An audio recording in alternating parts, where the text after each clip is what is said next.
केंद्र सरकार ने देश में भूजल स्तर बढ़ाने और गांव के पानी को गांव में रोकने के लिए नई योजना शुरू की है, जिसका नाम वंदे गंगा जल संरक्षण जन अभियान रखा गया है।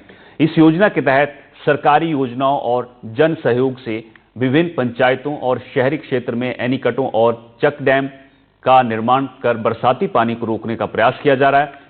कई पंचायत में इस योजना ने सफल कार्य करके दिखाया है, तो कई पंचायत में मानसून जल्दी आने से काम अधूरा रह गया। वहीं राजसमंद की पिपलांत्री पंचायत ने इस योजना के तहत ऐसा काम किया जिसने गांव की तस्वीर को बदल कर रख दिया। पिपलांत्री ग्राम पंचायत सरपंच अनीता पालीवाल और पर्यावरणविद पद्मश्री श्याम सुंदर पालीवाल ने पंचायती राज की अलग अलग योजनाओं को धरातल पर उतारकर मनरेगा जैसी योजना के तहत पंचायत में 11 नए एनीकटों का निर्माण करवाया। यहां करीब 6 से 8 महीने पानी भरा रहने के कारण भूजल स्तर भी बढ़ेगा और पशु पक्षियों मवेशियों समेत स्थानीय लोगों के लिए पेयजल और सिंचाई जल की व्यवस्था भी हो सकेगी।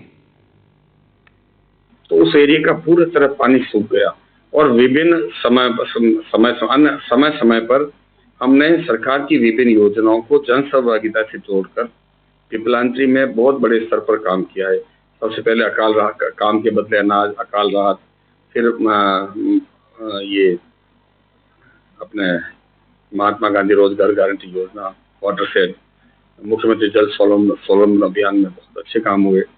उसके बाद अब आया है अटल भूजल। अटल भूजल पर हमने थोड़ा रिसर्च किया, उसको समझा, अध्ययन किया और उसको हमने दूसरी योजनाओं से कन्वर्जेंस करके मनरेगा और अन्य योजनाओं से खातेदारों, किसानों को उसकी जानकारी देकर, उनके विश्वास में लेकर ग्राम सभाओं में ये बात रखकर हमने अटल भूजल योजना पर बहुत बड़ा काम पिपलांत्री में किया है। आने वाले समय में पिपलांत्री की बरसाती नालों और कुओं में 12 ही महीने पानी भरा रहेगा। राजसमंद की पिपलांत्री ग्राम पंचायत जो पंचायती राज के तहत हुए विभिन्न सरकारी योजनाओं के क्रियान्वयन की जीती जागती तस्वीर है, लेकिन इस पंचायत में वंदे गंगा जल संरक्षण अभियान के तहत कुछ भी काम करना बहुत मुश्किल था। कारण यह पंचायत पहाड़ी क्षेत्रों और खनन क्षेत्रों से चारों ओर घिरी हुई है। ऐसे में यहाँ जल को रोकना किसी चुनौती से कम नहीं था, लेकिन पंचायत के सरपंच और जनप्रतिनिधियों के साथ स्थानीय जनता ने भी पूरा सहयोग कर यहाँ 11 चेक डैम बना दिए हैं, जिनमें अब मानसून सीजन शुरू होने के बाद पानी भी रुकने लगा है।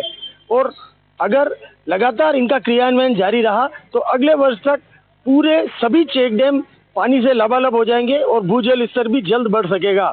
यह पंचायत न सिर्फ राजसमंद, न सिर्फ राजस्थान, बल्कि पूरे देश और विदेश के लिए भी एक मिसाल कायम करती है।